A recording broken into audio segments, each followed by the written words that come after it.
देश में जिस तरह से शिक्षा को लेकर सरकार प्रचार प्रसार कर रही है और सरकार की ये सोच है कि शिक्षा हर गरीब बच्चे तक पहुंचे, सरकार की इस नीति के अंदर रहमान फाउंडेशन उसकी सहायता कर रहा है। रहमान फाउंडेशन जिसका मकसद ये है कि गरीब बच्चों तक ये सुविधाएं पहुँचें। हमारे साथ हैं हाफिज़ शुएब नदवी जो देवास शहर में रहमान फाउंडेशन को अग्रसर करे हुए हैं और लोगों को इस बात के लेकर जागृत कर रहे हैं कि इसका फ़ायदा उठाकर किस तरह गरीब बच्चे आगे बढ़ सकते हैं।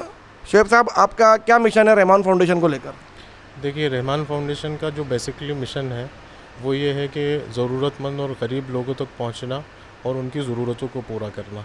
और एक बहुत बड़ी ज़रूरत है यहाँ पर तालीम की, क्योंकि लोग पेट तो भर लेते हैं, तन भी ढक लेते हैं, सर भी छुपा लेते हैं, लेकिन जब मसला तालीम का आता है, पढ़ाई का आता है, तो उस वक्त लोग तालीम को इतनी तरजीह नहीं देते। हालांकि तालीम इंसान की बुनियादी ज़रूरतों में से एक ज़रूरत है।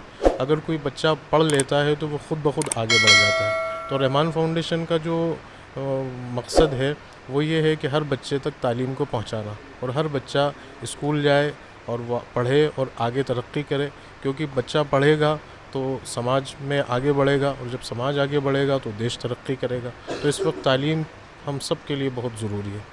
तो जैसा आज आपने ये प्रोग्राम जो रखा था रहमान फाउंडेशन के तहत, तो इसके तहत आपने किस तरह से बच्चों को तलाशने की कोशिश करी जो गरीब तबके से आते हैं?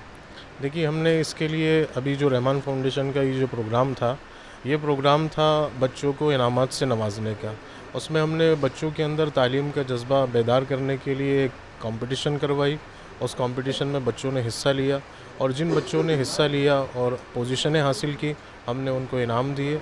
और इसी के साथ साथ दूसरे जो बच्चे जिन्होंने पोजीशन हासिल नहीं की, उन बच्चों को हमने सर्टिफिकेट से नवाज कर उनका जो है हौसला अफजाई की। इसी के साथ साथ हमारी रहमान फाउंडेशन की जो टीम है, इसके जो मेंबरान हैं, कारकुनान हैं, वो मैं उन सबको सलाम कहता हूँ, काबिल तारीफ़ हैं। वो बहुत अच्छे से मेहनत कर रहे हैं और मोहल्ले मोहल्ले जाकर वो एक फ़हरिस्त तैयार कर रहे हैं, एक लिस्ट तैयार कर रहे हैं, जिसमें वो लिस्ट होगी कि जिसमें जो बच्चे स्कूल नहीं जाने वाले, तो जो बच्चे स्कूल नहीं जा रहे हैं, हम पहले उसकी वजह तलाशेंगे कि भाई किस वजह से नहीं जा रहे हैं।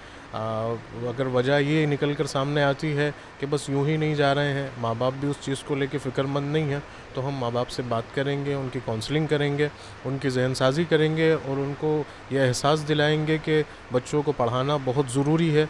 अगर बच्चे पढ़ेंगे नहीं तो ये हमारी कौम का मुस्तकबिल भी बेकार होगा और बच्चे हमारी कौम का मुस्तकबिल हैं और मुल्क का भी मुस्तकबिल है। तो अगर पेरेंट्स की गफलत की वजह से बच्चे नहीं जाते हैं तो हम उनको कोशिश करेंगे मोटिवेट करने की या उनको इस तरफ तवज्जो दिलाने की। और अगर फ़ीस की अदायगी की वजह से कोई बच्चा स्कूल नहीं जा पा रहा है कि उसके वालिद साहब के पास इतने पैसे नहीं होते हैं कि वो बच्चे की स्कूल की फ़ीस अदा कर सकें, तो रहमान फाउंडेशन ने ये एक बीड़ा अपने सर उठाया है और अल्लाह की ज़ात से उम्मीद है कि अल्लाह ताला हमें इस चीज़ को कामयाब बनाने में हमारी मदद फरमाएगा। फिर हम स्कूल की फ़ीस अदा नहीं करने वाले बच्चों की फ़ीस का इंतज़ाम हम लोग करेंगे इंशाअल्लाह। तो ये थे मेरे साथ हाफिज़ शुएब, जिन्होंने रहमान फाउंडेशन के तहत ये बीड़ा उठाया है कि गरीब से गरीब बच्चे तक तालीम पहुँचे, शिक्षा पहुँचे। और इनका ये बीड़ा पूरे मुल्क में जिस तरह से सरकार चाहती है कि बच्चे आगे बढ़ें, वो पूरी तरह से सरकार को एक सहयोग करते हुए है और समाज को ऊपर उठाने में और गरीब बच्चों को आगे लाने के लिए एक बहुत बड़ी कोशिश है। धन्यवाद।